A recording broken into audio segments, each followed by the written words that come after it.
Estou falando com o Rildo Martins, da Urbana Imóveis. Rildo, já te expliquei um pouquinho, né, como é que é o conteúdo do que a gente vai falar aqui, e queria só te pedir autorização para estar gravando, né, e para estar utilizando isso aqui em redes sociais e canal do YouTube, se autoriza? Autoriza, pode utilizar. Beleza, então deixa eu tirar o óculos aqui, que agora vai começar de verdade, tá? Esse canal foi criado com o objetivo de gerar cultura para quem milita no mercado imobiliário e da incorporação imobiliária. Queremos ampliar o debate, esclarecer mitos e verdades e mostrar que esse é um mercado espetacular, cheio de oportunidades. Aqui trazemos pessoas de diferentes níveis de experiência dentro do setor, do iniciante ao veterano, todos com alguma sinergia com o mercado imobiliário e da incorporação imobiliária, para compartilhar suas histórias, desafios e aprendizados. Acreditamos que a experiência de uns pode ajudar no sucesso de todos. Eu tenho a grata satisfação de estar hoje aqui recebendo Rildo Martins. Rildo, eu conheço o Rildo pelo menos uns 15, não, tem mais anos, 15 anos pelo menos. Pelo menos. Começou sua trajetória no comércio ainda criança, vendia amendoim torrado no setor comercial sul. Para quem não é de Brasília, comercial sul é uma área que hoje está bem degradada, mas já foi muito pujante, muita gente circulava por lá. De origem simples, construiu uma carreira sólida no mercado imobiliário, onde atua há mais de 30 anos. Formado em pedagogia, com MBA em administração financeira pela FGV e curso de incorporação imobiliária. Passou por empresas como Pirelli, Gessilever e o setor bancário. Trabalhou por 11 anos na Emac Engenharia e 9 anos foi diretor-geral de vendas da Beira-Mar Imóveis. Hoje é o fundador e CEO da Urbana Imóveis, liderando mais de 170 colaboradores. É casado, pai, avô e entusiasta do ciclismo e da corrida. Hildo, muito bom estar conversando com você. Me conta um pouquinho da sua trajetória de vida, como você chegou até aqui. Tudo bem? Boa tarde. Obrigado pelo convite, viu, Montezuma? A trajetória foi muito prazerosa, né? De muito trabalho. Eu tenho uma gratidão muito grande ali dentro do nosso setor, do setor imobiliário. Eu tenho uma gratidão muito grande pelo Dr. Ronaldo Caiubi, da Emarc Engenharia, que foi a pessoa que realmente me preparou para o mercado imobiliário. Na época que eu trabalhei 11 anos na consultora, ele me preparou para assumir a diretoria da empresa, da diretoria comercial. Então, eu tenho uma gratidão muito grande e, com certeza, muito do que eu sei, ou quase tudo do que eu sei, teve realmente um início, uma base bem sólida ali com esse grande profissional. E aí a Emarc realmente foi uma grande escola, foi uma empresa que eu me dediquei bastante. Depois eu passei para a Beira-Mar Imóveis. Meu objetivo lá era realmente estruturar uma operação voltada para lançamentos imobiliários. Voltando um pouco, na época da Emarc, a gente comprava terreno, desenvolvia produto, lançava, vendia, então todo entregava. Então eu tive uma experiência muito boa do processo da incorporação como um todo, né? Bem completo. Depois na imobiliária, na Beira-Mar, o foco realmente era venda. Nossa especialidade, a gente se especializou em lançamentos imobiliários. Foi um período muito bom. Cheguei a ter 400 corretores quando eu estava lá. A gente estruturou uma operação que foi crescendo e nesses 9 anos a gente chegou a ter, no auge do mercado, a gente teve 400 corretores. E a gente atendia o DF inteiro e todas as empresas que vieram para o DF, a gente teve condição de se relacionar, desenvolver produto, lançar empreendimento, vender. Então a gente foi participando desse processo aí. E depois de 9 anos, meu período venceu lá na Beira-Mar, né? Eu acho que já minha jornada lá já tinha cumprido e eu abri a Urbana, que é a minha empresa, já tem 10 anos isso. Né? Minha empresa fez 10 anos agora em janeiro.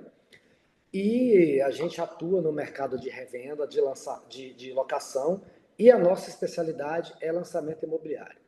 Então, essa bagagem toda aí nos deu uma boa base para trabalhar lançamento no Distrito Federal, é a nossa especialidade, mas em qualquer faixa de renda, desde o produto baixa renda até o alto padrão, a gente tem experiência, já atuamos e hoje temos produtos também que a gente está atendendo na carteira, que vai porque o baixa renda do DF, nós estamos falando ali de um produto de R$ 300 mil, né? O baixa renda aqui já é alto em várias cidades. Então, vai desse produto aí até o alto padrão, noroeste.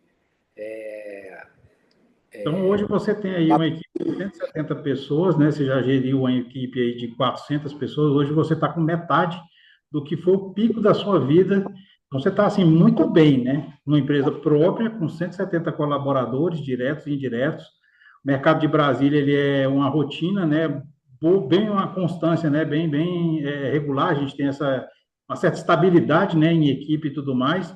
Existe um respeito muito grande entre as imobiliárias e entre os incorporadores, né? E aqui dificilmente aparece um aventureiro, né? Os que apareceram já não estão mais aqui, né? Porque o mercado ele é avesso a quem vem de fora, mas que tem as particularidades da cidade que só quem está aqui mesmo vivendo entende, né? E aqui existe muita questão de relacionamento, né? Então, a pessoa que vem de fora, ele não conhece ninguém, acaba ficando, não é que ele é alijado do mercado, ele não se encaixa, né? Ele não consegue chegar onde os que já são, vamos dizer, macaco velho, chegam, né? E é bem esse perfil. Ô, Rildo, uma coisa que eu tenho uma curiosidade até, e vários dos meus alunos, das pessoas com quem eu converso, falam, e eu acho imprescindível isso, tá? Quais são os critérios que você, como partícipe, né, importante, né, porque você mexe com a venda, né, que é o essencial, né? Fazer a obra relativamente é fácil, apesar de ser uma coisa complexa, mas ela é relativamente fácil. Se eu não conseguir vender bem, eu levo um ferro, né, eu levo prejuízo. Quais são os critérios que você acha que têm que ser adotados e principalmente sugeridos ao incorporador para que sejam fatores que determinam o sucesso comercial de um lançamento? Tá? O que, que os incorporadores devem priorizar para garantir a absorção do seu produto pelo mercado? Boa pergunta, Montezuma. A gente tem uma bagagem boa no desenvolvimento de produto, né? Desde a experiência na construtora, como construtor, e experiência também que a gente atende. Hoje minha carteira tem mais de 30 incorporadores.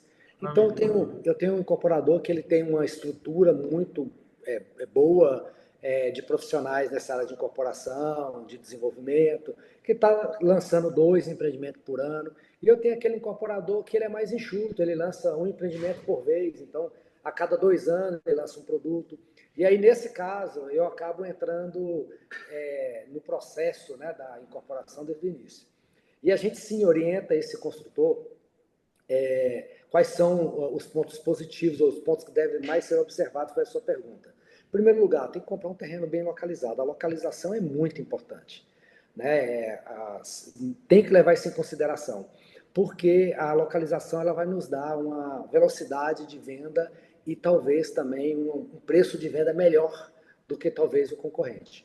Então, isso é um ponto que deve ser sempre levado em consideração.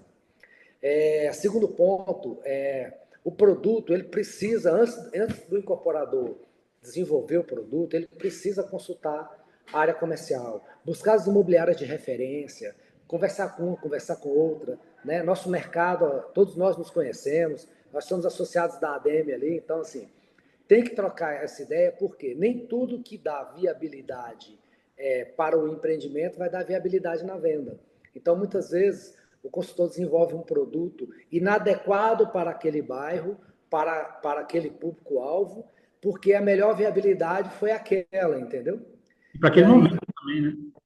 e aí chega um produto para eu vender que eu falo, olha que aqui está complicado, né? Está desenquadrado, a faixa de renda não é dessa região, seu produto está desenquadrado, então assim, a gente acaba tendo uma dificuldade muito grande de virar um produto porque ele está inadequado ou na sua tipologia, ou no seu tipo de produto, né? Ou no seu ticket. Então, algumas variáveis precisam ser consideradas para que a gente tenha o produto adequado para aquela região.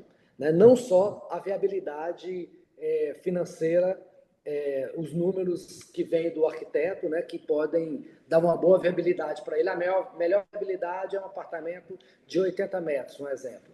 Mas eu estou num bairro que o ticket não cabe esse imóvel. Ou a maior procura está muito ofertado, 80 metros, você precisa de um produto menor ou um produto maior.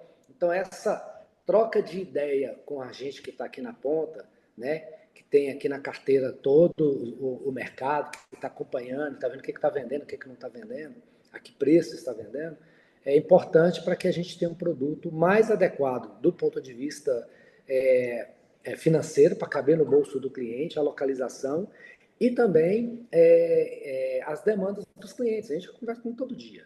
né? Ele Uhum. gostaria de ter uma sala maior, ou um quarto maior, ou uma varanda, ou é a área de lazer. Então, assim, tem vários pontos que os clientes vão nos sinalizando e quando isso se torna frequente em vários clientes, a gente percebe que é uma demanda do mercado, não é uma Uhum. demanda isolada. E que muitas vezes o construtor pode atender num projeto, né? Entendi. Então, o outro fator é que a gente possa entrar no processo ainda quando está desenvolvendo o produto, porque aí a gente pode realmente acrescentar aí e somar para um produto de sucesso, entende? É isso que eu ia até te falar. Uma das coisas que eu sempre costumo fazer quando a gente vai fazer os desenvolvimentos, eu sempre falo com dois profissionais, né? Que é o arquiteto e o vendedor. Por quê? O arquiteto, ele já desenvolveu 10, 15, 20, 50 projetos que ou estão na prateleira ou estão sendo aprovados, ou já foram aprovados, mas não foram lançados. E o pessoal de venda, que ele sabe a demanda, né? Que às vezes meu feeling é um, mas eu não vendo imóvel, né? Via de regra, eu estou construindo imóvel, eu estou fazendo a incorporação do imóvel. Quem tem o feeling do que está girando, qual o produto que tem maior demanda, qual o preço que está saindo mais rápido, é o vendedor. E eu falo também muito que orçamento, né, e obra nunca vão dar certo, porque o orçamento é lindo, maravilhoso, não chove, o pessoal está na obra e tudo mais. É igual um plano de vendas, né? Eu vou fazer o projeto para entregar um produto daqui a 3, 4, 5 anos. Como é que eu vou saber se já não tem 15 fazendo isso? Porque Perfeito. eu não estou lá no corpo a corpo da venda, eu não estou no corpo a corpo do projeto. Eu vejo no mercado, eu vejo que tem anúncio e tudo mais, mas a efetividade de vendas eu não tenho. Só você que vai ter. Então, e você falou um negócio que eu costumo fazer muito. Eu tenho que ter aliados desde o começo do processo. Então, é bom sempre você ter aquela parceria de dois, três arquitetos, dois, três vendedores, porque um vai te dar uma premissa de preço, outro vai te dar uma premissa de preço. Você vai chegar num consenso de duas opiniões, que são concorrentes, mas são aliados. Não é uma concorrência, vamos dizer, é uma concorrência justa, que eu acho, né? Saudável. E também a questão dos arquitetos, não é nem a questão do preço do arquiteto, mas você participou já de algumas coisas com a gente, né, na outra empresa, onde tinha duas imobiliárias, né? Aquela Sim. concorrência. Às vezes, naquele determinado bairro, a Urbana vai ter uma equipe de vendas muito superior, às vezes uma empresa que é maior no mercado, mais conhecida, mas não é o foco dela ali. Então, a gente tem sempre essa premissa de estar consultando os parceiros futuros no começo do empreendimento. Por quê? Uhum. Porque é um direcionador do que eu vou ter de êxito. A chance de ter sucesso ou fracasso é muito maior se eu escutar quem está no mercado. E você corroborou isso que eu já pensava. E deixa eu te fazer uma outra pergunta. Como é que você está hoje vendo o perfil do comprador? Como é que está o perfil desses compradores na planta? Tem evoluído, está parado, está aumentando? E quais são as mudanças recentes do comportamento dos investidores e dos consumidores? Lógico que os perfis aqui em Brasília de consumidor é muito distinto do consumidor, o investidor é muito distinto do consumidor final, né? A gente tem alguns setores onde só tem basicamente investidor e outros que basicamente só tem consumidor final. Como é que você tem essa distinção entre perfis e como é que está o perfil do comprador de imóveis hoje em dia? Bom, primeiro, a sua primeira pergunta sobre como é que está a aceitação aí do imóvel na planta, né? A percepção do cliente. Acho que foi a sua primeira pergunta. Isso. Bom, o produto na planta, ele não para, é o momento, a gente explica para o cliente que é o momento que o cliente tem para aproveitar, e ele não pode deixar esse bonde passar, para ele comprar aquele imóvel no qual ele tem uma opção de escolha de localização, no prédio eu falo em si, às vezes, ele quer um apartamento mais alto, ele gosta, ou ele gosta mais baixo, ou com a vista X ou com a vista Y. Então é nesse momento que ele tem essa possibilidade, que é onde a gente tem um pouco mais de oferta. E aí a gente consegue sim atrair muito o cliente para o lançamento, ainda continua pujante. Principalmente com as novas regras agora do financiamento, né? Que Uhum. está baixando um pouco o percentual de financiamento. Então, é a oportunidade do cliente comprar imóvel na planta, porque a facilidade da compra é muito maior. Aquela Uhum. parcela de entrada, 25, 30%, que ele pagaria à vista no imóvel pronto, a consultora vai parcelar para ele aí em 3 anos, 4 anos, às vezes. Então fica muito mais fácil ele comprar um imóvel na planta do que ele comprar um imóvel pronto, no caso daquele que não tem aqueles 30% para dar de entrada imediato. E ele vai se planejando para quando o imóvel ficar pronto, ele contratar o financiamento. Então, ele já Ele já coloca o pé dentro do imóvel dele nesse processo, ele vai se preparando para o financiamento. Então, assim, esse processo de imóvel na planta já tem tempo que ele é um processo seguro, é um processo que o cliente está acostumado a comprar, né? A gente tem empresas tradicionais no mercado aqui que tem uma qualidade que garante todo o processo, uma boa entrega. Então, assim, é um cenário que o cliente está comprador para o imóvel na planta. É sempre favorável, Montezuma. Qualquer momento é o momento certo do cliente comprar. Porque o imóvel é uma oportunidade que ele encaixa para o cliente agora. Se ele hesitar, amanhã, por exemplo, a taxa de juros tem oscilação, ele já não consegue mais contratar o financiamento. O imóvel que ele queria foi vendido para outro. Então, outra pessoa veio e comprou. Então, assim, ele tem que exercer esse momento, essa opção de compra dele, no momento em que o imóvel que ele gostaria encaixou para ele. Ele tem que comprar, seja na planta, ou seja mais próximo da entrega, ou seja pronto, ele tem que atuar. Por quê? Nós temos uma demanda por moradia gigantesca. Se eu não me engano, há mais de perto de 140 mil moradias para atender o mercado do DF. Então, nós temos muito mais pessoas interessadas em comprar, absurdamente, 140 mil, para uma oferta de 4 mil unidades, que hoje até na ADM foi apresentado o nosso estoque hoje, então tem um estoque de 4 mil unidades para 140 mil moradores, né? Então, assim, é muito distorcido e então a pessoa precisa realmente, sendo na planta ou sendo quase pronto, encaixou, ele tem que fazer a compra, senão vai fugir da mão dele e às vezes aquele bairro que ele desejava comprar valorizou, saiu do poder de compra dele, quando ficou pronto, ele não dá conta mais de comprar, ele vai ter que ir para outro bairro ou um outro produto. Então, são algumas variáveis que quando a gente pega o cliente e a gente começa a explicar e dá uma consultoria para ele, ele entende e fecha o negócio na hora. Sobre o perfil do comprador, a gente teve no passado aquele investidor especulador que ele comprava na planta para revender um dinheiro ali nesse período de obra, né? Esse basicamente não tem mais, assim, ele saiu um pouco do mercado, mas o investidor para comprar o imóvel e alugar, esse continua no mercado, né? O imóvel, ele, independente se hoje ele está sendo mais rentável ou menos rentável do que uma aplicação financeira, não é esse o ponto-chave. Assim. O ponto-chave é que o investidor ele precisa diversificar seus investimentos, né? E ele precisa ter um investimento seguro, porque se ele ficar só ali no mercado de ações e tal, às vezes oscila demais e ele tinha muito dinheiro, de repente ele não tem quase nada. Ele precisa diversificar para ele ter também, e o imóvel é isso, é um investimento seguro, né? E quando às vezes a pessoa não considera a valorização do imóvel, ele considera só quanto que está rendendo para ele de aluguel. Mas se ele considerar o rendimento, mais a valorização que o patrimônio dele está tendo, como se o dinheiro dele tivesse aplicado ao longo de 5 anos, e no final de 5 anos ele tem X. Ele comprou o imóvel aqui no início do ano. No final de 5 anos, seu imóvel vale quanto? Ele tem que fazer essa conta. O que o imóvel vale, mais o que ele teve de rentabilidade de locação. E aí eu consigo te falar que é superior à aplicação financeira até no momento de hoje. Eu falo muito essa questão do imóvel na planta, ele é similar àquele negócio do Noroeste. O bairro Noroeste foi lançado aqui em Brasília, e aí o pessoal que comprou lá no começo, comprou, né? Quem não comprou, eu lembro a primeira licitação, se eu posso estar errado no número, mas o primeiro, teve imóvel que foi comprado por R$ 9.000 acima do lance mínimo, que foi de 9 milhões. E a última licitação que teve, salvo engano, foi 32 milhões o terreno. Então, você só imagina, ao longo, não interessa quanto tempo, é muita divergência, muita diferença, né? Uma vantagem tremenda para quem estava lá com o imóvel. A pessoa que comprou na primeira licitação, pagou de lá para cá IPTU, que teoricamente não agrega em nada ao imóvel, mas nesse meio tempo, provavelmente teve alguma oferta de permuta, que naquela época que o mercado estava muito elevado, acabou não se concretizando, porque a gente teve permutas aqui, caso até de 53%.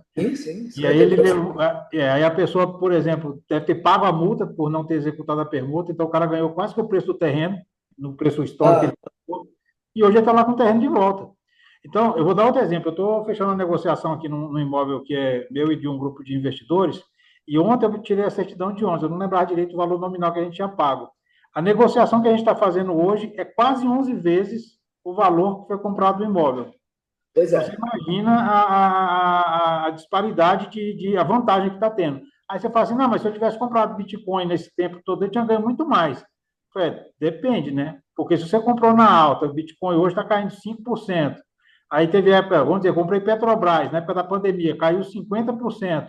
Até recuperar tudo, e sei lá se recuperava, né? O imóvel não. O imóvel chova, faça sol. E você deu um exemplo muito legal. Brasília, com a demanda de mais de 100 mil moradias e com um estoque de 4 mil, você tem estoque, você tem mercado aí para décadas. Na Só que década. nesse meio tempo, nasce mais gente, nasce mais rápido do que nasce um imóvel. E Então, chegando gente na cidade também. e todo ano, muda governo distrital, ou muda governo federal, chega mais gente, quem está aqui quer ficar, e vai aumentando, e vai aumentando. Abre a indústria, abre uma outra coisa grande. Então, o mercado, ainda mais na nossa região, ele é muito pujante, ele é um reflexo da economia local. Brasília, ela é basicamente cidade de servidores públicos, né, tanto federais quanto distritais, mas isso não impede da indústria da construção civil e todo o mercado imobiliário ter essa primazia de ter uma perspectiva de futuro muito palpável e muito promissora, porque a gente tem, às vezes, uma restrição, esse é outro fator, né? A cidade é planejada, não tem tantos bairros sendo lançados, o que reprime ainda mais a quantidade de lançamentos, e às vezes você demora muito tempo, tudo muito pensado, seguindo as leis ambientais e tudo mais. Então, às vezes, um bairro que poderia, na outra cidade, sair em 5 anos, aqui em Brasília demora 10, 12, 15. Isso acaba tendo um pulmão ainda maior de demanda e quando lança, o preço está lá em cima. É o lado bom e o lado ruim dessa organização. Eu acho que só tem mais benefícios do que malefícios de ter essa demora, às vezes, no lançamento. A gente tem algumas cidades que a gente vê loteamento saindo a toda hora. Todo mundo acaba perdendo. A cidade fica mais inchada, fica mais horizontal, que aqui em Brasília é muito vertical em alguns determinados locais, e aí essa questão de ter essa certa demora não é proposital, lógico, os órgãos ambientais, as pessoas que liberam isso, elas são muito prudentes, né, na liberação dos novos loteamentos. Você vê o bairro Jockey, né, quanto tempo se tem discutindo isso, né, você participa lá pela ADEME, apesar de não ser membro da ADEME, ajudei bastante na questão da cota de coroamento dos prédios, agora recentemente, em gestões dentro do órgão do histórico, né, o IFAM, por quê? Porque a gente queria fazer um produto de melhor qualidade, que é um prédio um pouco mais alto, sem mudar nada de adensamento, sem mudar nada de quantidade de pessoas e de habitantes por metro quadrado, e acabou que não conseguimos. Então, o produto vai ficar tão bom quanto seria. Mas isso tudo faz parte do jogo, né? A gente fica fazendo, pleiteando, não para se dar bem, é para a cidade ficar melhor como um todo. Não adianta nada você botar 1.000 pessoas no empreendimento que você não consegue nem descer no elevador, é engarrafamento de gente no andar, é engarrafamento de bicicleta, é engarrafamento de, às vezes, uma secretária do lar querendo subir e não consegue. Ninguém quer isso. Eu não quero isso para os meus produtos, eu não quero isso para quem for morar num prédio meu. Então, nosso intento não é inchar a cidade, é qualificar melhor a cidade, não é isso? Com certeza. E a verticalização, né, ela é assim, cada vez mais, ela precisa ser enxergada de forma mais, com melhores olhos pela sociedade, porque é uma forma de você preservar mais. Sim. Entenda, se a gente coloca, tem um prédio aqui, por exemplo, pegar o Wave ali, lá são dois terrenos, então tem 3.800 metros quadrados o terreno e tem 300 unidades. Imagina você construir 300 casas horizontais. Você ia precisar de uma área de quantos metros quadrados e eu coloquei tudo num prédio só. Então a gente consegue preservar muito mais verticalizando. Você vai ocupar menos terras, menos áreas e o adensamento ele passa a ser muito positivo do ponto de vista de preservação ambiental, né, e tudo. E só porque você falou de projetos aí, dessa às vezes, morosidade para o GDF soltar um bairro, isso a importância da gente realmente ter os estudos mais aprofundados, né? Brasília é uma cidade tombada, então, assim, tem vários órgãos que interferem na liberação de um bairro, não é igual a outros estados aí que é só estadual, né? É só o estado, só compete ao estado decidir aqui, não compete só ao GDF, compete também, a gente tem outros órgãos de esfera federal para poder aprovar um bairro. Isso faz com que a gente pense mais no bairro, que o bairro seja mais Qualificado. atendido. Está pensando, a população tem que entender que está se pensando no acesso, está se pensando em toda a parte de infraestrutura, para que a pessoa more bem e tenha tudo que seja necessário.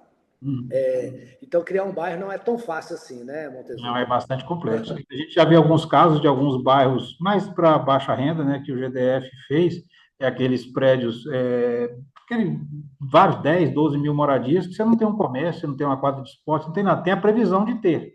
Só que Assim, o governo às vezes não chega no mesmo tempo. Aí você imagina a pessoa que está lá, mora lá e tem que andar 10 quilômetros para poder ter uma padaria, ter alguma coisa. A qualidade de vida vai lá embaixo. O hospital, então, nem se fala.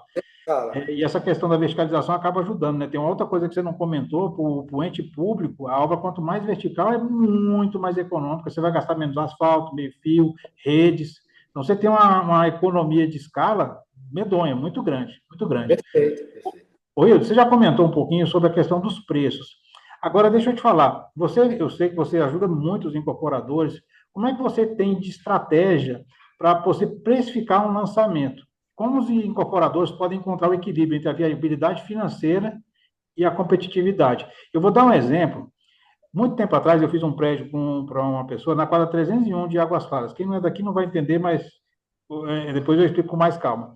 Lá em Águas Claras tinha uma quadra 301, onde você tinha alguns prédios que era eminentemente para alguns lotes que era eminentemente para prédio, então você fazia 7 pavimentos. E tinha aquela questão do remembramento. A pessoa juntava 2 lotes unifamiliares e fazia Sim, um prédio multifamiliar. O que aconteceu com esse cliente? Ele comprou um terreno que podia fazer 7 pavimentos. Ele tinha alguns sonhos. Ele queria botar uma esquadria de alumínio com veneziana de alumínio. Legal. Aí foi Montezuma, o que você acha?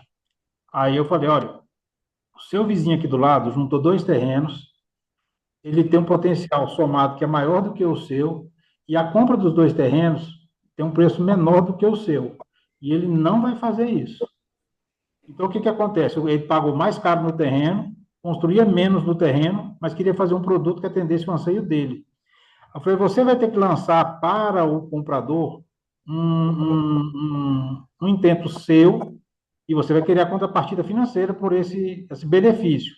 Ele está apto a pagar por isso? Então, vamos dizer que a esquadria custava 5 mil reais. Seu vizinho está vendendo a 10 mil mais barato, porque ele tem um terreno mais barato e tem mais diluição de preço. Você quer fazer um produto mais caro. Você acha que vai conseguir esse retorno? Na hora ele falou, vamos deixar a esquadria para lá. É quase que ele falou assim, no meu eu faço, né? Não é detrimento de produto, é questão de sensatez, né? Eu vou dar um exemplo, né? Você já viu algum apartamento de 4 suítes em Taguatinga? E nunca vai ver. Você já viu algum prédio com garagem para levar para carro no pavimento aqui em Brasília? Eu acho que tem espaço para ter, mas poucos. É igual está tendo em Balneário, Goiânia.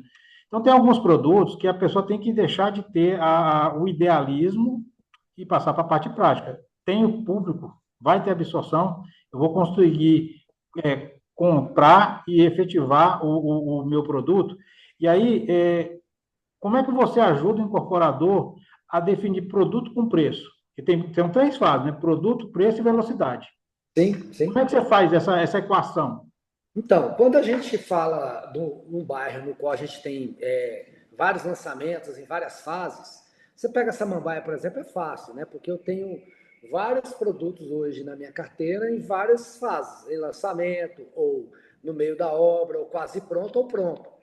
De vários perfis também. Um produto de 1 quarto, de 2 quartos, de 3 quartos, com área de lazer completa, sem área de lazer, com unidades com vaga, sem vaga. Então, assim, é fácil precificar um bairro no qual a gente tem muitas referências.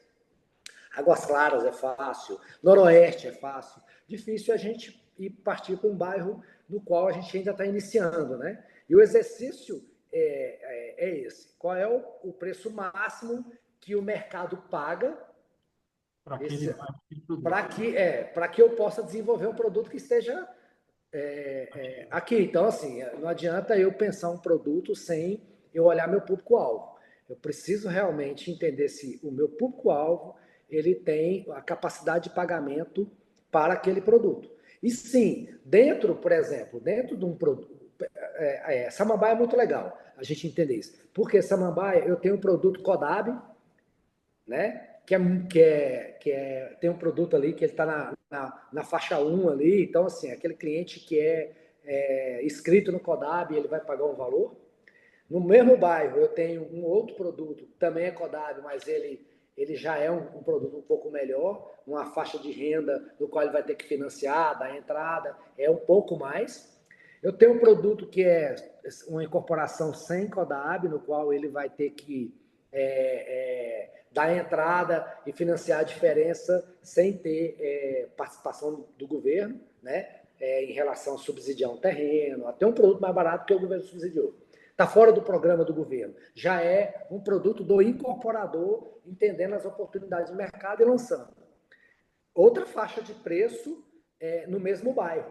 Às vezes, um lote do lado do outro. Né? Mas eu tenho um produto totalmente diferente, no qual eu atraio um público de uma renda melhor que queira morar ali. Isso está funcionando, está acontecendo aqui. Eu tenho também um produto de 3 quartos no mesmo bairro, onde o maior foco é a Minha Casa Minha Vida. Então, assim, a gente consegue realmente enxergar que alguns bairros ele tem essa faixa de renda muito longa. Ele tem o baixa renda e ele tem aquele cliente também que quer morar nesse bairro, porém tem uma capacidade de pagamento. Então, é desafiador a gente precisa entender o perfil do comprador, a vocação do terreno. Esse terreno aqui, ele sim dá um 3 quartos, dá um 4 quartos. Não, esse terreno aqui tem que ser 1 e 2 quartos. Então, isso é importante a gente entender isso para a gente conseguir precificar ou dar uma noção de valor para o produto que aquele incorporador pretende lançar. Ou ele vai ter que adequar de acordo com a vocação do terreno dele. Às vezes ele sonhava num tipo de produto, igual esse seu cliente aí, né? Um padrão de acabamento, fala, olha, não vai caber porque esse cliente não vai enxergar valor. Se a esquadria de alumínio ela é de ferro, ele não vai, de repente, querer pagar mais por esse motivo.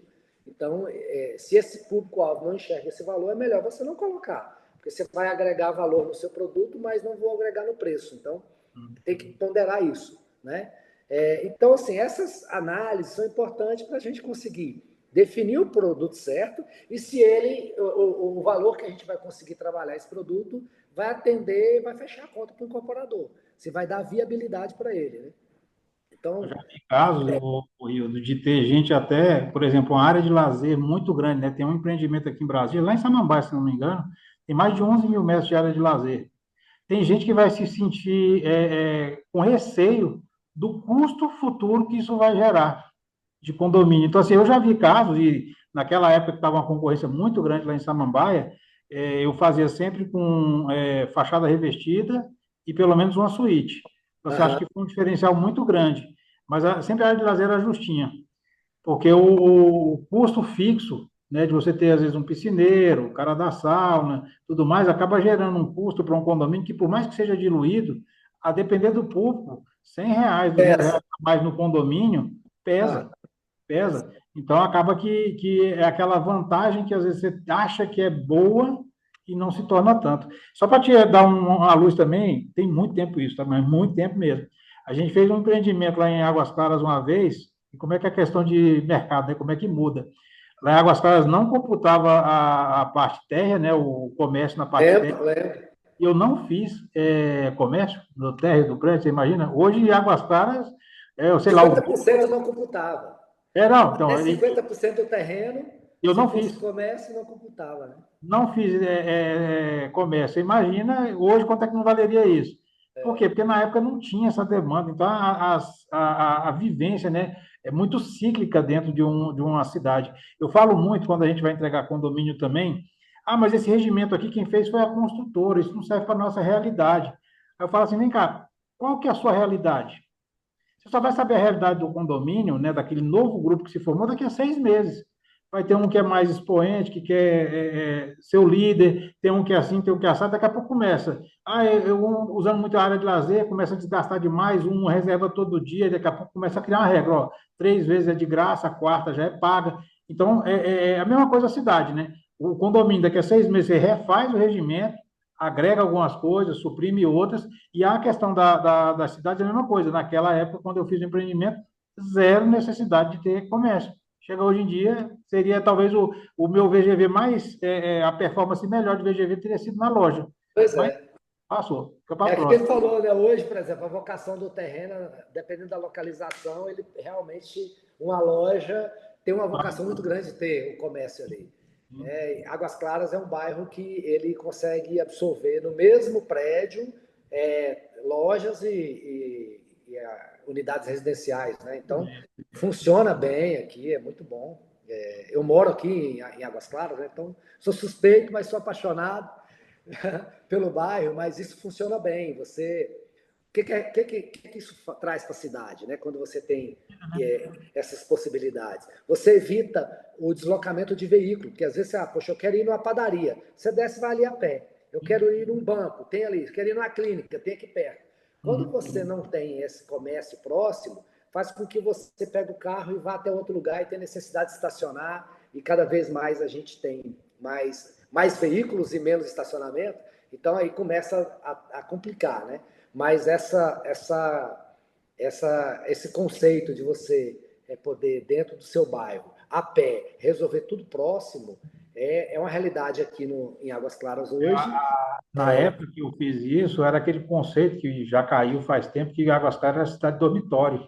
E eu tenho, se você for fazer a analogia, quando esse conceito meio que caiu, que ela começou a ter vida própria, o preço do metro quadrado subiu absurdamente. Subiu, né? Assim, e a gente já teve Águas Claras com 50% do valor, por exemplo, do plano piloto do Noroeste, né? Hoje a gente já tem um lançamento em Águas Claras. Hoje nós estamos falando de 11 mil o metro quadrado. É um valor que a gente está Praticando. praticando aqui no lançamento, né? Está vendendo. Médio, foi um preço médio. Tem unidades mais caras, tem unidade um pouco maior, mas preço médio é 11 mil. E a gente fala do Noroeste, o Noroeste a gente está 22, um exemplo. Né? Porque o Noroeste está ali, virando na casa de 16, 15, 16, é o valor que está virando o Noroeste. Então, você vê que realmente Águas Claras ela começou a ter uma valorização um pouco desligada do plano, que sempre foi aquele efeito cascata, né? O plano valoriza, os outros bairros Vai vêm na subindo. Águas Claras começou a ter uma valorização por ter essa característica das pessoas ter o próprio negócio aqui na cidade, morar aqui. Eu sou um deles, né? Eu vou a pé para casa. Olha que legal. Então, assim, do meu trabalho para minha casa, eu vou a pé. Venho a pé. Então, assim, é uma qualidade de vida fantástica. Absurdo. Absurdo. Muitos escritórios de advocacia, clínicas, e as pessoas querem morar perto. É uma cidade que tem metrô, então, assim, também facilita muito a locomoção. Quem está no plano ali, fica fácil. E o conceito, né, dos terrenos, né, que praticamente todos são clubes, né, tudo condomínio fechado, né, então você tem qualidade de vida, segurança, controle de acesso, facilita muito a vida, né. Muito, muito, muito. Então, assim, Já, a precificação é isso, que foi a sua pergunta inicial, né? Como é que você precifica, né? Em primeiro lugar, a gente precisa entender o que a capacidade do público-alvo tem de pagar. E quando a gente já tem imóveis lançados, fica muito mais fácil a gente ser assertivo aí, né? Entender que esse produto X cabe mais desse produto, mais alto padrão, ou não, vai ter que vir no médio, ou vai ter que baixar bastante o ticket. Então, a gente consegue ter uma percepção e também oferta e procura. Se eu estou pouco ofertado de um tipo de produto, com certeza, se eu coloco esse produto no mercado, eu vou ter um preço melhor de venda, porque eu vou ter muito mais pessoas interessadas em comprar. Né? Então, tem que estar observando também essa oferta e demanda aí para a gente entender a questão de precificação. beleza. E deixa eu te fazer uma pergunta. Como é que você tem feito a parceria com os incorporadores? Quais são as boas práticas que esses incorporadores eles deveriam adotar para potencializar as vendas junto à sua imobiliária? Como um exemplo, né? O que que você entende e o que que você sugere que facilita e o que que atrapalha o trabalho da equipe de corretores? Essa pergunta é ótima. Em primeiro lugar, assim, a gente desenvolveu um produto alinhado com a área comercial para que a gente tenha aquele produto que o mercado está pedindo, né? Eu estou aqui todo dia atendendo o cliente, fala, poxa, eu gostei da localização, mas não gostei da planta. Por isso, quando isso vai se repetindo, a gente começa a perceber que existe uma demanda para um tipo de produto. Então, quando a gente tem esse bate-bola com o construtor, eu vou ter um produto que o mercado está necessitando deles, facilita a velocidade de venda, né? A gente adequar, ter um produto também com preço e a condição adequada ao meu público-alvo. A gente precisa também ter esse alinhamento, isso ajuda muito na venda. E o fator principal é a gente que vende imóvel na planta, é a gente conseguir transmitir para o cliente, ele ter uma segurança do que ele está comprando. Então, assim, a gente precisa realmente de material, de uma campanha publicitária boa, ferramentas que nos possibilitam fazer isso, faz uma boa apresentação para o cliente ter uma decisão de compra. Então, uma boa central de venda, maquete física, unidade decorada, porque uma coisa somos eu e você aqui que somos acostumados a trabalhar com isso, um arquiteto, um decorador, que a gente tem uma noção de espaço, de planta muito boa, mas o cliente não. Então, se você mostra só no book ou só no material digital, um vídeo, ele não tem percepção do seu produto em termos de planta, de espaço, e aí a unidade decorada, ela dá essa segurança para o cliente. Então, todos os produtos que eu tenho, uma central de venda, que nessa central de venda a gente tem, a gente consegue apresentar o histórico da empresa, os principais empreendimentos que ela já entregou, então, assim, dá segurança para o cliente do ponto de vista do construtor.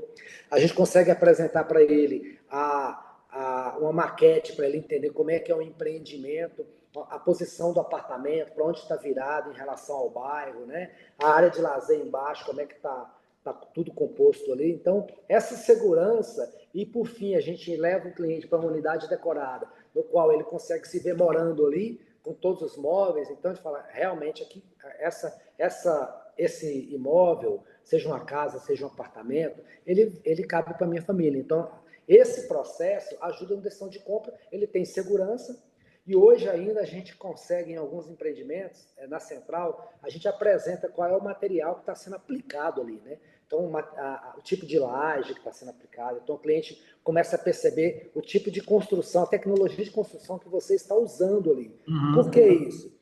Você falou no início que, poxa, às vezes tem aventureiro que nunca atuou no mercado, resolve incorporar. E aí, um empreendedor que já tem uma história técnica, uma qualidade técnica, que ele vem a cada ano, a cada produto, ele traz novidade, ele está inovando no produto dele. A gente precisa mostrar isso para o cliente para que a gente agregue valor no nosso produto, né? Então, quando o parceiro escuta a gente, ele nos dá isso, quando eu venho com o cliente, eu agrego valor ao produto, mostrando que esse produto, diferente de muitos outros, ele tem esse padrão de acabamento, tá aqui, esse aqui é o revestimento que vai receber no seu imóvel, esse piso, essa aqui é a laje que vai ser feita, que é o tipo de parede que está compondo o seu apartamento, né? Esse aqui é a louça que você vai receber. Então, eu tenho todos os materiais do ponto de vista técnico para eu mostrar para o cliente e ele falar, opa, estou comprando uma coisa boa. Falei, agora eu vou explicar por que você, no outro produto, você falou que o metro quadrado era 10 e o meu é 11. Porque não tem mágica. Você é isso, eu estou mostrando para você que você está comprando algo muito superior. É como se ele fosse pegar o mesmo carro, só que você tem um que ele vem completo e vem um básico. Mas o carro é o mesmo. Ele fala, mas eu vou morar do mesmo jeito. Vai. O carro vai te levar? Vai te levar. Mas esse processo de levar daqui para o outro ponto, o carro básico você vai sofrer sem ar-condicionado, direção dura, né, vidro manual, e aqui você tem ar-condicionado, direção hidráulica, o carro é elétrico. Então, assim, uma série de conforto que ele entende que vale mais mesmo e ele paga por isso. O imóvel também eu preciso demonstrar isso para o cliente. E eu só tenho condições de fazer isso se eu tiver essas ferramentas. Só te interrompendo, isso aí para mim é equivale. Eu brinco muito, né? Fusca e Ferrari são similares? São, né? Tem quatro rodas, tem motor, os dois chegam em Goiânia. Só que não são equivalentes. Agora, qual é a experiência, né? O Fusca talvez nem chegue, né? O Fusca talvez você nem chegue, a Ferrari com certeza você vai chegar muito mais rápido. Essa questão da equivalência, né, e da similaridade é muito vago, né? Similaridade é isso que eu acabei de falar, né? O Fusca e a Uhum. Ferrari são similares, mas não são equivalentes. Quando você demonstra que a coisa tem valor e não Exato. preço, você consegue vender esse gap, né? Consegue. Teve época que eu fiz empreendimentos que estavam uma concorrência muito grande, e o que que eu fiz? Às vezes eu estava vendendo pelo mesmo preço do concorrente, só que eu vendia mais rápido, porque eu tinha alguns agregados, fachada revestida, o outro não tinha, o meu tinha suíte, Exatamente. não tinha. Então tem Aí alguns você ganha, ou diferenciais você que não ganha vai na conquistar preço. velocidade. Desculpa, te cortei. Não, então, tem alguns produtos que você não vai conquistar preço, mas você vai conquistar agilidade na venda. Isso é Isso. ótimo. Então, assim, ou você vai ganhar na velocidade ou você ganha no preço. Mas, assim, o cliente, a gente conseguindo transmitir para ele, ele vai ter essa percepção de valor agregado e aí sim vai justificar o valor ou a decisão de compra dele. Quando ele tem essa. Porque ele precisa estar seguro para comprar, tem que estar confiante. Quando eu demonstro toda essa confiança, não tem erro. Quando eu saio de andar decorada, nós vamos falar de valores, vamos fechar o negócio. Né? Então, essas ferramentas. Outro dia, a gente lançou um empreendimento e vendemos ele basicamente no final de semana, né? Caramba. Quase 400 unidades. Depois o outro consultor falou, não, eu quero que você tenha a mesma performance que você teve lá naquele produto. Eu falei, tudo bem, mas você tem que me dar uma central de venda, 3 unidades decoradas, maquete, isso. Não vou te dar nada. Eu falei, não tem como, né? Por quê? Porque o cliente decidiu comprar com mais segurança e mais velocidade, porque tinha tudo isso que eu te falei. Agora, onde não tem, a decisão de compra do cliente, ele analisa mais, ele vai pensar, ele está inseguro, normal. E deixa eu te falar, tirando isso aí, tá? Não vai fazer aquela resposta fácil, não. O que que atrapalha? O que que um incorporador atrapalha a equipe de vendas? Me dá um exemplo prático, assim, poxa, o cara, tudo que eu peço, ele nega, toda a tabela de venda que eu mando, toda a proposta que eu mando, o cara nega, e recusa tudo, eu peço desconto, faço o preço atualizado e tudo, e o cara nega tudo. Me dá um exemplo, assim, do que aquele cara, assim, quase que, estou desistindo desse cara, não tem jeito, não, ele não quer vender. Bom, você já falou algumas coisas aí, né? A proposta, assim, quando você vai levando proposta e o consultor nega, é porque a gente começa a entender que o mercado, às vezes ele está com o valor aqui, só que o mercado falou que paga isso. Está vindo uma proposta atrás da outra aqui. Isso quer dizer o quê? O mercado é que está falando. Quando eu trago uma proposta, não foi eu que fiz. O meu cliente propôs, em cima do valor que eu apresentei para ele, falou, olha, Rio, eu proponho pagar dessa forma esse preço. Quando eu começo a ter várias, o consultor precisa repensar. Por mais que ele ceda, eu falo, olha, cede em algumas unidades para a coisa começar a girar, a própria equipe de venda Motivar a acreditar equipe. que ele vai trabalhar e ele vai colher o resultado, porque para nós que vendemos, Montezuma, trabalhar e não vender, a nossa hora trabalhada não foi remunerada. É frustrante, é frustrante. Não é só frustrante, é prejuízo. Não tem como, nós somos hora trabalhada. Né? A gente trabalha e não é remunerado com o sucesso da venda, isso acarreta um prejuízo para a imobiliária, para o corretor. Então a gente precisa ser assertivo. E o corretor, por mais que você insista, ele fala: opa, não vou levar meu cliente ali, porque lá não vira, lá não Sim, aceita a proposta. sim, Então o construtor precisa olhar as propostas com bons olhos para tomar uma decisão de flexibilizar alguma coisa, nem mesmo que seja momentâneo, para que o produto ganhe força de venda e ele pode, de repente, recuperar ali no estoque, sabe? uhum. Isso é um ponto. Um ponto que o consultor às vezes atrapalha e não ouviu um pouco isso aí, né? Então, entender às vezes que ele precisa flexibilizar uma entrada em função do mercado estar mais. Porque o mercado tem momentos, às vezes o seu público-alvo está mais endividado, então ele não tem aquela entrada à vista toda, então eu preciso flexibilizar para ele entrar. Mas ele é um bom cliente, tem um bom cadastro, ele só não estava com uma reserva preparada para efetivar aquela compra agora. Mas se eu flexibilizo, ele entra. Né? Então, quando a gente tem um construtor que consegue enxergar isso, ele ajuda. O que não enxerga, ele atrapalha. Ele vai negando Queima o e a venda produto, né? Queima o produto e queima até a relação, um pouco, às vezes, com você. queima. Ô, Hilton, como é que você estrutura um lançamento? Por exemplo, eu lembro que uma vez que eu fui fazer um lançamento, eu que fiz tudo. Eu comprei o terreno, fiz o projeto, participei de tudo, tudo, tudo, tudo, tudo. E aí, no final, a gente chamou a equipe de vendas. Entreguei o book lá, né, para a imobiliária, e depois de uns 3, 4 dias, vamos fazer a convenção com os corretores. Tinha um corretor lá, que era o gerente, que ia ser gerente de produto. Eu quase falei assim, rapaz, esse cara estava do meu lado no passado. Tinha coisa que eu não lembrava que tinha falado ou feito, e ele falou, tá assim, tá assado, tá assim, tá assado.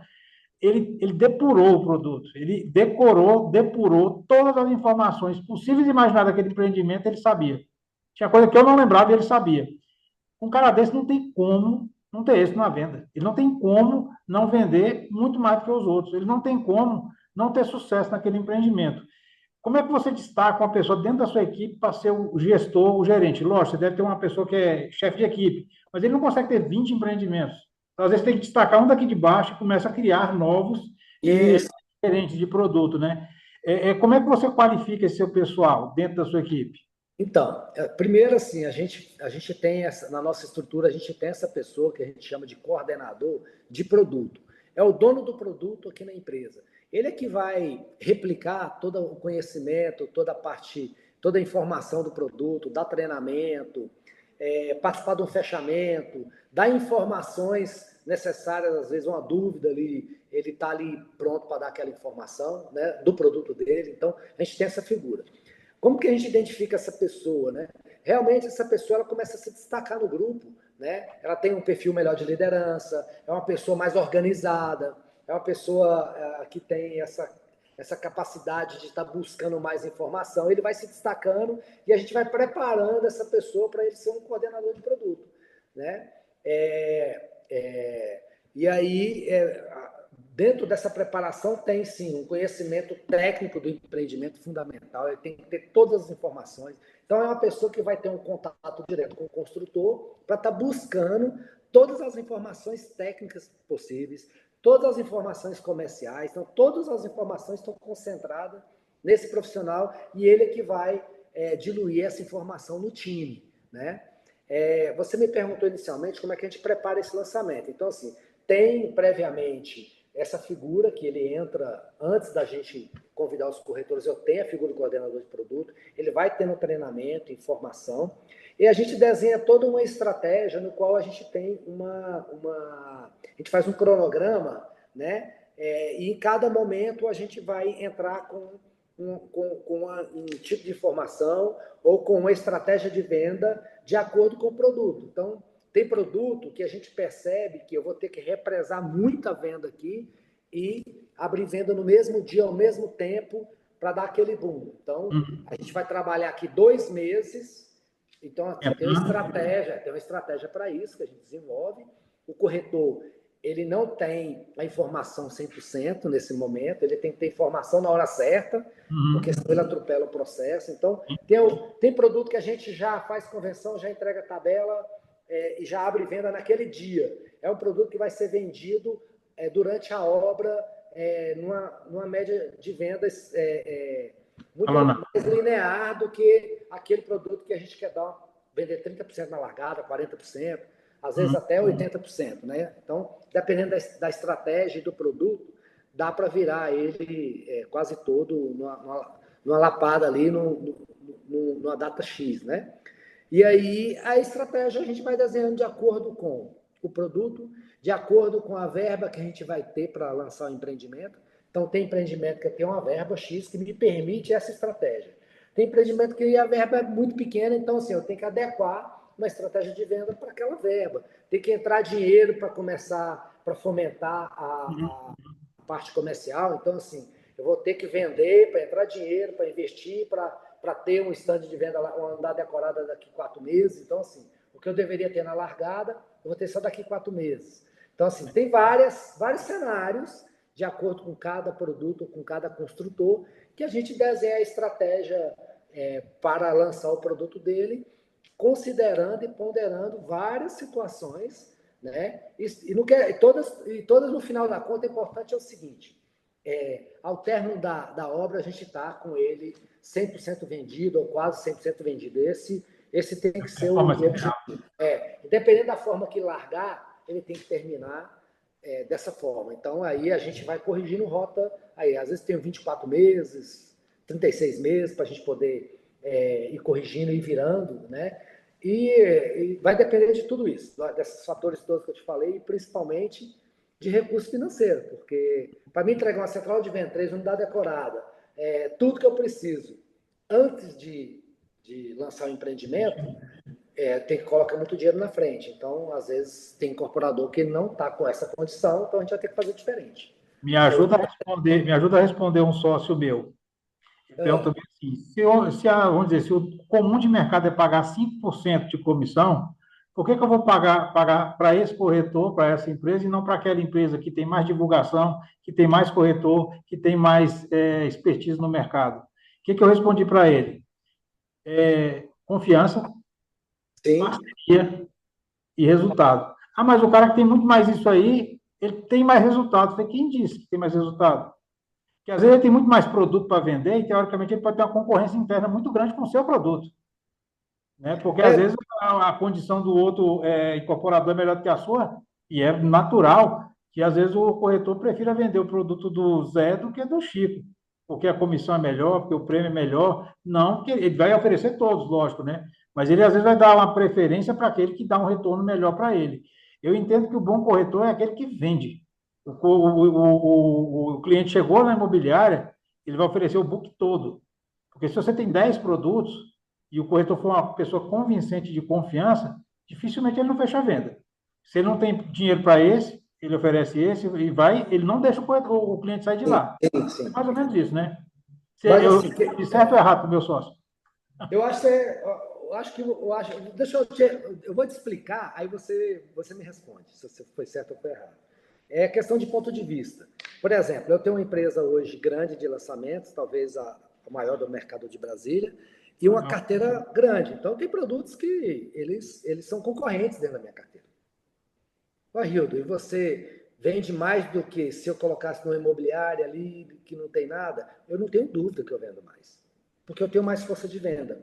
Mas eu tenho uma estratégia aqui dentro, porque eu pego o meu time e eu divido ele em grupos e falo, você é focado nesse produto, você é focado nesse produto. Então, toda estratégia que eu desenhei para esse empreendimento, com esse construtor aqui, todo cliente que vem aqui vai para esse grupo de corretor. Por que ele continua aqui, Hildo? Porque ele está focado nesse produto.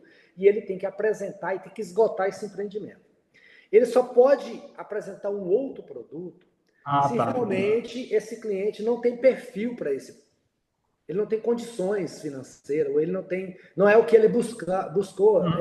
Ele viu o anúncio, entrou, mas ele não é naquele bairro que ele queria, não é naquela localização. Ou aquele produto é um 2 quartos, ele precisa de um 3. Então, assim, aí é que a gente vai encaixar ele num outro produto.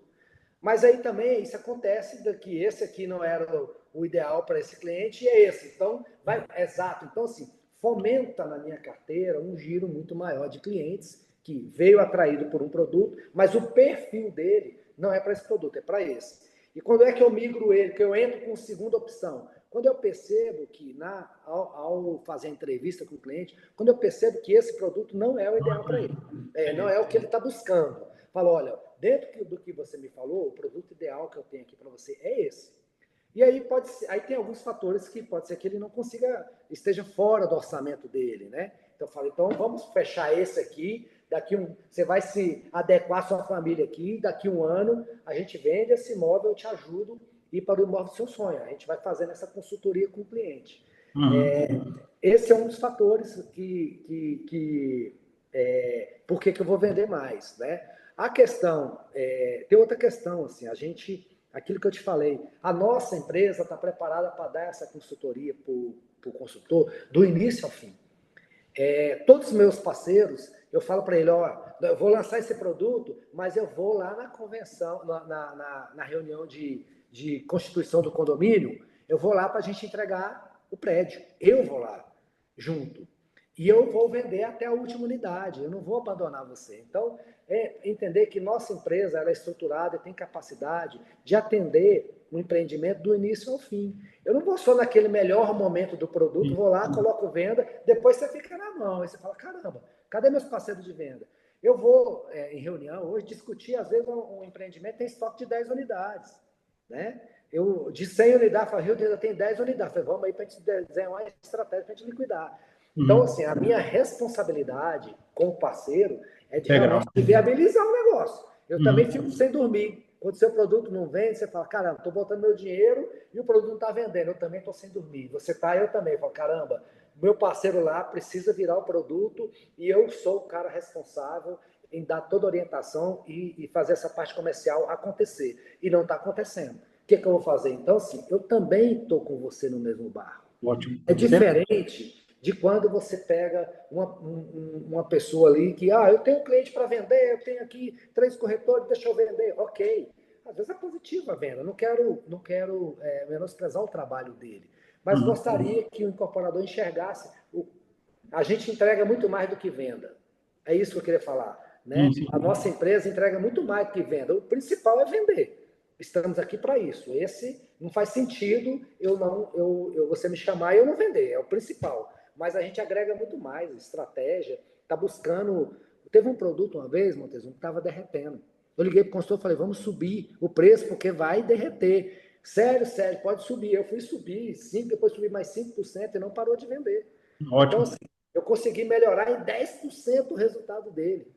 Né? Imagina, a minha preocupação, eu poderia ficar calado, vender tudo, ganhar minha comissão, mas eu estou preocupado com o melhor resultado do meu parceiro. Então, mas isso tem a ver com a nossa trajetória, né?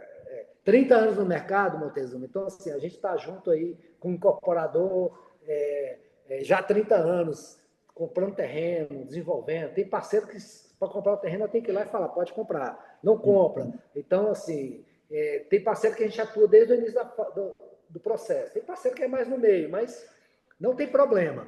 Só para te mostrar que a gente tem essa capacidade de oferecer para o incorporador muito mais. E às vezes a minha comissão é a mesma comissão que Sim. ele paga para o outro que só entrega a venda, entende? Não, às vezes vou dar um exemplo, né, que meu sócio falou, às vezes essa imobiliária que tem muitos corretores, o dono, ele nunca vai ter essa preocupação porque ele não tem tempo. Ele nunca vai dar uma atenção especial para um cliente, que é mais um no meio de muitos, né? E ele não consegue te dar essa didática que você está falando que faz, né? Essa atenção para os clientes específicos. Isso é muito legal. Rildo, uma última pergunta agora. Como é que o Rildo se vê daqui a 5, 10 anos com a questão de tendências de mercado, para onde que o mercado de lançamento imobiliário está caminhando, tipo de nicho que você acha que aqui em Brasília não tem, que ou é pouco explorado e poderia ser melhor explorado, tipo de produto que você acha que vai ter maior valorização, e a questão das inteligências artificiais, essas modernidades. Como é que vocês já estão trabalhando com isso daqui para frente? Bom, produto, assim, a gente, infelizmente, o DF ele é muito carente de novos bairros, né? E como isso está na mão do governo, eu posso falar, poxa, Brasília precisava de empreendimentos nessa região, mas não tem área lá para lançar, né? Então, a gente fica muito amarrado aí com o governo para a gente poder identificar essa situação. A gente tem alguns vetores de crescimento, né? E que depende ainda de evoluir algumas aprovações, a própria PEDOT para destravar. Né? Mas a gente tem, por exemplo, falando de baixa renda, Samambaia é um bairro espetacular, está todo vapor, então assim, está crescendo para caramba, tem um volume de lançamento grande, tem metrô, tem qualidade de vida, as grandes marcas de escolas particulares já estão lá, de academias, de Tá? restaurantes, tem no plano piloto Águas Claras também já tem lá, então assim, é um bairro que a renda está subindo muito e tem atraído muito público que antigamente comprava em Águas Claras, pagava 7 mil metros, hoje 7 mil metros está quase em Samambaia. Então ele precisa enxergar que ele não vai conseguir mais morar aqui nesse momento em Águas Claras, mas ele pode morar muito bem com produto tão bom quanto em termos de estrutura de lazer e tal, nesses bairros. Então são opções que a gente tem aí e é um nicho ali, explorar esse bairro aí. A gente tem um crescimento ali para a DF-140 que é a segunda maior renda do Distrito Federal, é o Jardim Botânico. Então, aquela região ali é um nicho a ser explorado, é uma região que eu tenho certeza que vai atrair os olhares de muitos incorporadores, mas o público já gosta de morar lá. E a gente hoje é uma região muito mais voltada com a vocação muito para condomínio horizontal, né? De casas. Mas cabe ali verticalização, a gente sabe disso. eu acho que vai ter muito ainda esse tipo de condomínio dentro da vocação da região, mas é um bairro que vai crescer muito mais e acredito que vai verticalizar também algumas áreas ali. É uma região que vale a pena pensar e está crescendo muito. Você está vendo grandes shopping centers sendo inaugurados lá. Leroy Merlin também está indo para lá. Então você vê grandes marcas indo para esse bairro e já enxergou que o potencial do bairro ali, do Jardim Botânico. Então é uma região muito boa. Produto, nosso desafio é tentar desenvolver um produto que seja mais atrativo, que caiba no bolso do cliente, né? Mas assim, a gente tem uma tendência a compactar muitos produtos, principalmente por conta do ticket, porque ele vai fugindo da renda. O custo de obra foi lá para cima, né? Então a gente teve uma inflação aí no material, no custo, que às vezes o cliente não tem essa percepção porque ele não constrói. Né? Então, ele não percebeu que o aço chegou a aumentar 300%. Né? Então, a gente teve, com a pandemia, principalmente, uns custos muito elevados que, quando reduziu pouca coisa, não reduziu o patamar que era.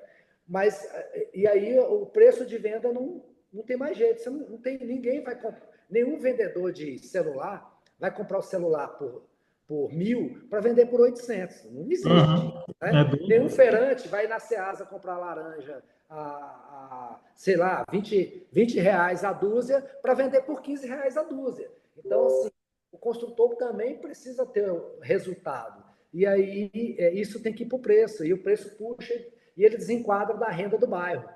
Então, aí a gente começa a atrair novos públicos para o bairro e aquele cliente que comprava aqui, agora ele vai ter que ir para outro bairro, entendeu? Então, assim, existe essas... E aí, o desafio disso é a gente desenvolver produto que ainda cabe no bolso desse cliente. Então, é por isso que vai compactando, né? E a gente compensa essa compactação com um produto com áreas comuns fantásticas, né? Então, você compensa, porque quando você vai entender o produto mais compacto, ele encaixa bem no centro, né? Onde aquelas pessoas têm uma vida mais corrida, a pessoa trabalha muito. Então, quando ele vai para casa, ele vai ali descansar. Raramente ele cozinha, ele não precisa, ele mora sozinho, às vezes é só um casal. Então, esse público precisa estar perto por conta de locomoção. Então, esses produtos, cabe sim, produtos diferenciados. Né? São Paulo está pioneiro, né? Em relação ao DF, de oferecer produtos com soluções para esse público jovem, esse público mais dinâmico, que precisa dessa, porém, e bem localizado, e aí com toda a solução ali no prédio, de áreas comuns que atende o cliente, né? Então ele precisa, a unidade habitacional dele pode ser compacta, né? Cabe para ele. Então isso são nichos que eu acho que DF também vai chegar lá, não tem para onde correr.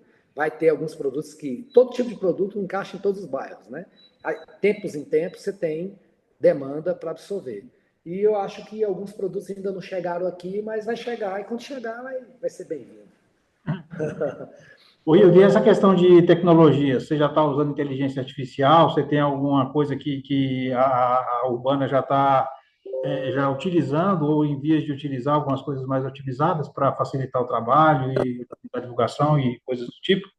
Então, a inteligência artificial, ela já está aí e não tem jeito. Ou você utiliza ou você fica para trás, né?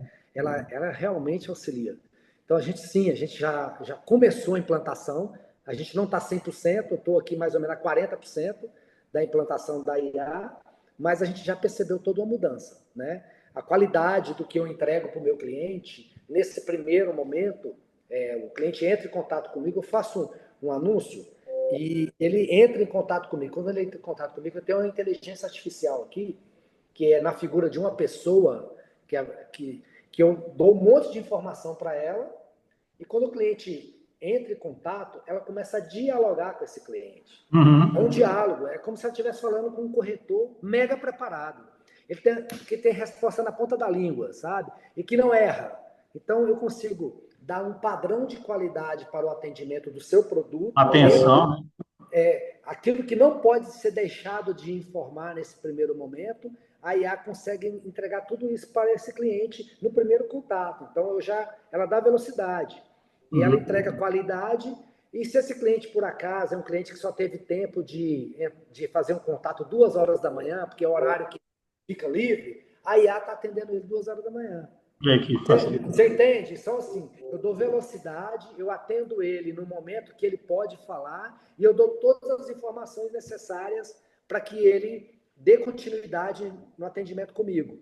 Então, esse processo já estou implantando, já está funcionando e é realmente fantástico. Isso que a gente está fazendo aqui é o início de muita coisa que a gente está implantando de IA aqui na empresa. Mas isso aí eu acho que o cliente tem uma informação segura, ela é de qualidade e é padronizada, assim. Não é um negócio robótico, mas porque a IA, você pergunta, ela vai lá, busca e te dá uma boa resposta. Não é frio, né? Atendimento não é frio. E eu consigo atender esse cliente no momento que ele pode falar. Aí, no momento da gente agendar uma visita para conhecer o produto, é que o corretor entra. Né? Entendi. Mas o corretor já tem tudo aqui. Ó. A IA já entendeu que esse cliente é para esse produto, ou o perfil dele não dá para esse, ela oferece esse aqui, ele gostou, aí vem para o corretor, a gente dá uma visita e partir para o negócio. Então, a IA está nesse processo aqui com a gente. O primeiro atendimento é da IA, depois que a IA faz o filtro, aí ele manda para o corretor e o corretor já entra específico para ter um diálogo olho no olho e provocar uma visita. Faz um fechamento, né? Só para fechar. Para o cliente conhecer, de fato, né?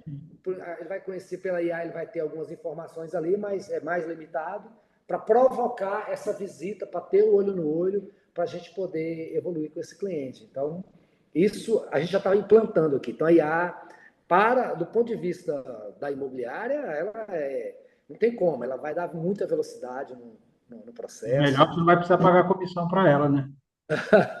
Mas eu preciso realmente do corretor ainda ali, né? Não tem. Ele entra numa outra fase, mas assim, eu tinha um gap de atendimento. Às vezes o corretor não tinha condições de atender. Naquele momento, deixei de atender. Na madrugada, deixei de atender. Então, agora eu não tenho mais isso. O cliente é atendido de imediato. Né? É legal. O Rido, vou te contar uma história que aconteceu comigo, não tem muito tempo, não. Eu entrei na licitação lá da TerraCap, na quadra 501, no terreno. Só para você ter ideia de como é que está o mercado lá. Não sei se você tem acompanhado muito essa questão de preço de terreno em licitação. Era 786 mil o terreno. É pequeno o terreno, 700 e poucos metros. Eu dei um valor X, o novo saiu por 1.740.000. Nossa. A diferença que o cara deu foi maior do que a minha proposta. Gente, como é que pode? Um terreno pequeno e tudo mais. Ou ele viu algo que eu não vi, mas assim, eu e mais 10, né? Porque todo mundo foi ali pertinho e o cara lá no céu. Ele é de outro segmento. Não faz, ele não é incorporador. Às vezes o cara tinha um amor lá pelo terreno, alguma coisa assim, né? O primeiro beijo ele dele. Queria montar um negócio dele lá, entendeu? Aí valia a pena ele pagar isso, mas do ponto de vista do nosso setor, você vai fazer a viabilidade. E eu vejo muito que esse primeiro passo, né, que é a aquisição, a permuta do terreno, é bem determinante para o resultado, para o fracasso do empreendimento. Porque se a pessoa comprou errado ou permutou errado, para reverter isso depois, ele não consegue fazer milagre, ele não consegue dobrar o preço do metro quadrado, ele não consegue reduzir pela metade o preço do metro quadrado de construção para poder reverter o erro dele no primeiro passo, que foi o terreno. E aí entra bastante essa questão que você falou de estar dando essa consultoria desde o primeiro momento, você está acompanhando os clientes. Porque, Exato. teoricamente, se você já está acompanhando a hora do osso, né? Você está só na expectativa, você está lá indo com o cara, oferecendo terreno para ele, conversando com ele, qualificando o produto e tudo mais, você não está contratado. Você está na expectativa de ser contratado. Perfeitamente. Uma pessoa que foi bem acompanhada até na hora do lançamento, corrido, legal, tapinha nas costas, eu vou chamar o Zezinho da esquina. Não é assim que funciona, né? Não é assim que funciona. Mas aí, no início, você falou aqui de Brasília, que foi muito legal, você falando, pô, Brasília, os consultores, ela é uma cidade que todo mundo se conhece, então tem um relacionamento. Então, dificilmente o incorporador faz isso, sabe? Se queima dessa forma. Porque ele se queima e aí o outro que vai atender ali na venda também vai ter um pé atrás. Fala, opa. Vai saber da história. Mas, assim, eu falo muito para o parceiro, quando ele vai fazer um estudo de viabilidade, ele me consulta, eu estou vendo aqui um terreno e tal. Eu falei, olha, faz um estudo a tanto.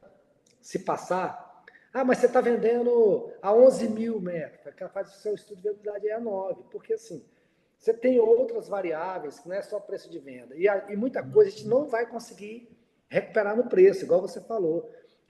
O cara comprou um terreno muito caro, e aí vai ter que vender ele 2 mil a mais do que o mercado. O Por comprador tem metro quadrado. Não vai conseguir, porque senão vai dar prejuízo, não vai conseguir. Então tem que comprar bem, tem que ter margem para viabilidade, senão ele está num risco muito grande, né? A gente tem algumas variáveis aí do ponto de vista do construtor, que é o custo de obra, que infelizmente não é algo controlado, né? Quando você vê materiais que impactam muito na obra, tendo uma variação grande de valor, isso é preocupante, porque seu preço é fechado, e independente de quanto você vai vendi 100% no lançamento, e o produto, o seu custo estourou, você não vai conseguir mais repassar, você já vendeu, né? Você tem no máximo aí um índice de correção do INCC que nem sempre reflete a realidade. não reflete, a gente sabe que não reflete.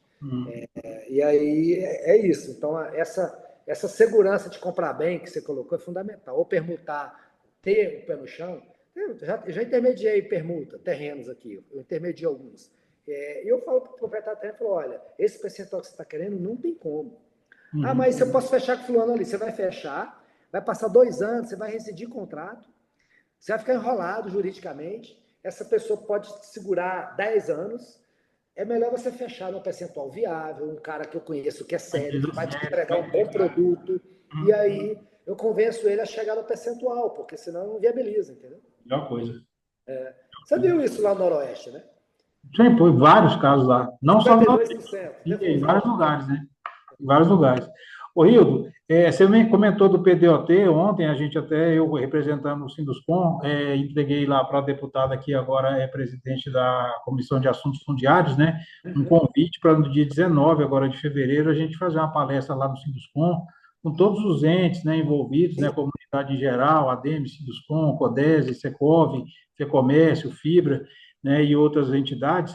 A gente já está discutindo essa questão do PDOT, né, que vai ser a nossa pauta legislativa para esse ano de 2025, né? E aí é interessante que o PDOT vai dar direcionamento para daqui a 10, 15, 20 anos, né? O que a gente vai estar podendo fazer de ampliação de oferta de imóveis aqui em Brasília, que vai dizer se tal área vai poder ter um densamento maior ou menor, e também Sim. o direcionamento de criação de novos bairros. Então, no dia 19, agora, a gente vai fazer esse evento lá, e uma das coisas que a gente tem, você falou também que é da ADEME, né? Eu sou vice-presidente do Sinduscom, sou diretor parlamentar do Sinduscom e já fui aliás, atualmente sou conselheiro do CREA, né? A gente tem muito essa questão da vertente institucional nas demandas que a gente sempre tem, né? Tanto tentando reduzir os impactos negativos, quanto também acelerar os positivos. E a gente tem essa vertente de sempre estar zelando pelo bem da nossa cidade. Eu vi que você está na ADEME, eu acho legal isso, porque você é um cara respeitado no mercado, consegue colocar, estando nessas entidades, a sua opinião, o seu ponto de vista sobre as coisas. Eu acho muito importante que você, no teu nicho, esteja dentro daquela entidade que direciona os movimentos e o futuro da sua empresa, né, do seu mercado.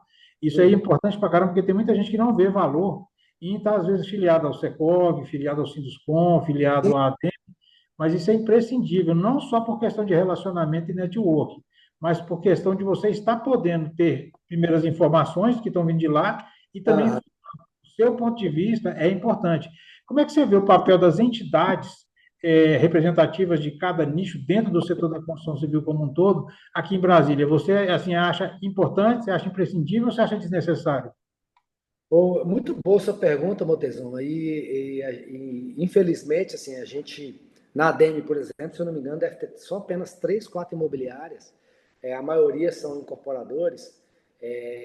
E é de extrema. O papel que a ADEME vem desenvolvendo foi espetacular.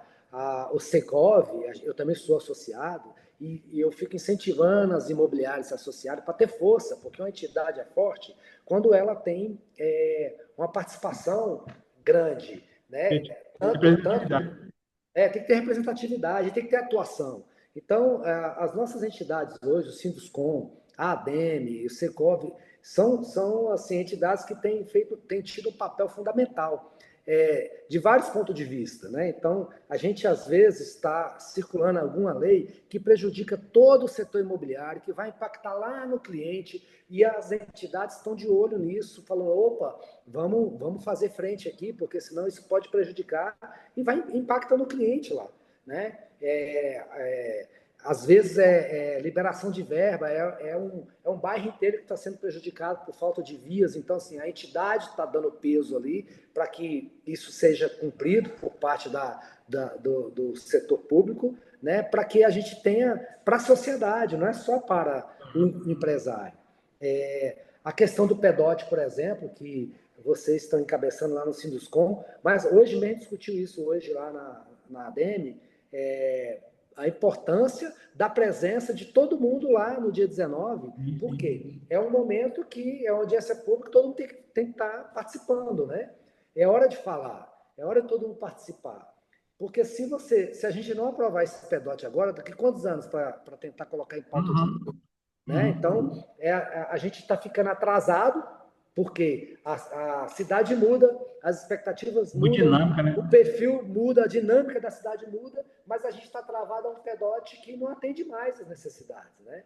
Você precisa mudar uma destinação de uma área ali, porque aquela região precisa de mais residência, ou precisa de ter um mix ali, mas ela está travada em potencial e alguma coisa. Precisa de um bairro novo, aí você tem aí a ADEME brigando muito para soltar o Jockey Club, que é um bairro novo, que a gente, Águas Claras quase não tem terreno mais. Como é que a gente vai atender a classe média? Em qual bairro? Né? Então a gente precisa estar atendendo às demandas do mercado, uma demanda de moradia tão alta, e a gente não tem. Então, assim, você vê que as entidades estão realmente defendendo o interesse da sociedade, né? E a gente está ali fiscalizando, está percebendo que, às vezes, algum parlamentar está com uma intenção boa de entrar com alguma mudança, alguma lei ali, mas a intenção é boa, mas o reflexo é horrível. E ele não enxergou. Então, se a entidade está ali, opa, vamos conversar melhor aqui, o que você está querendo com isso aqui? A gente enxergou o impacto negativo que isso vai causar, e às vezes isso não roda mesmo. Então, assim, o papel da entidade é fundamental. Participar é fundamental, não adianta reclamar, sendo que você tem um momento de participar, né? Isso. E as entidades estão provocando isso, trazendo o empresário para dentro. Acho que o setor nosso pode ser muito mais forte se a gente tiver mais gente participando no Sinduscom, mais gente participando na ADEME, mais imobiliárias participando no Secov. Então, assim, quanto mais representatividade a gente tiver, melhor para o nosso setor, melhor para a nossa sociedade. Então, assim, a Urbana está antenada nisso. Eu estou tudo até entidade, por quê? Porque a gente precisa estar trazendo para o nosso cliente o melhor. Né? E acaba que, se você não tem informação, se você não está lá brigando por isso, as coisas vão acontecendo e você está indo no deixa a vida me levar, né? Pode ser assim. Ô, Hildo, vamos concluir então aqui. A gente se programou para ficar um tempo, mas a prosa está tão boa que passou quase. Está estourando. Quase o dobro do tempo. Mas olha, eu te agradeço muito, Hildo, e eu tenho um respeito muito grande por você, pelo papel que você tem representado no setor imobiliário de Brasília. E eu nem sabia que você estava tão grande quanto você falou. Eu acho legal isso, porque você, independente do tamanho, não perdeu a humildade, não perdeu a simplicidade. E Obrigado. eu acho legal isso, porque você é um cara visionário, depois de estar trilhando um caminho de um bom tempo sendo empregado, começou a ser empreendedor. E a gente sabe que para você ter sucesso no mercado é difícil, você ser dono de um CNPJ é difícil, é uma responsabilidade monstruosa, e você me surpreendeu pelo que você tem feito. Viu? Eu já vi algumas coisas suas, mas eu não sabia que você estava com tanta gente, com tanto mercado, com tantos produtos e com tantos resultados. Mas eu te digo, cara, tudo merecido. Viu? Parabéns mesmo pela sua trajetória. mas principalmente pelo que você está fazendo hoje, viu? Com certeza vai continuar fazendo por muito tempo. Obrigado, Montezuma. Obrigado pelo convite, viu? Obrigado aí pelo carinho. A recíproca é verdadeira, também no mercado acompanhando também o seu trabalho. E conta aí com a Urbana, né? Sempre que você precisar também, estamos à disposição. Se quiser mais organizar um novo bate-papo com outra ótica, estamos à disposição. Vamos sim. Obrigado, viu, Rito? Fica com Deus, viu? Nada. Obrigado pelo seu tempo aí. Obrigado, um abraço. Tchau, tchau.